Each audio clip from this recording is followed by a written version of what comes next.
Sabi ko po noon na nung konti lang nga meron kami, magkakasama kami.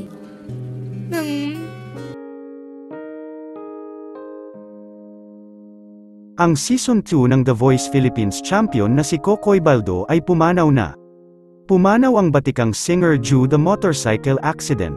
Nawalan ng kontrol sa manobela ang singer at nag-slide ito sa kalakip na kalsada. Pumailalim si Kokoy sa ilalim ng truck at naipit ang kanyang buong katawan sanhi ng pamamaalam ng singer. Ayon sa report, galing sa gig ang singer at pagtapos ng event na pinuntahan ni Kokoy. Umuwi na ito ng gabi sakay-sakay ng kanyang motor.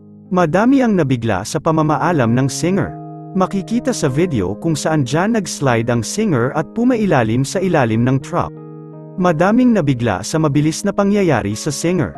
Ayon sa saksi nawala ng kontrol si Kokoy sa bilis ng takbo nito. Nagpaabot na rin ng pakikiramay ang kanyang coach noon na si Sarah Geronimo. Nakilala si Kokoy sa reggae na kanta nito sa pag-cover sa One Day. Mas kilala pa siya sa nag-compose ng One Day na kanta. Kaya't madami ang nalungkot nang malaman na lahat na pumanaw na ang magaling na rapper-singer. Narito ang huling kanta ni Kokoy bago ito napabalitang pumanaw na.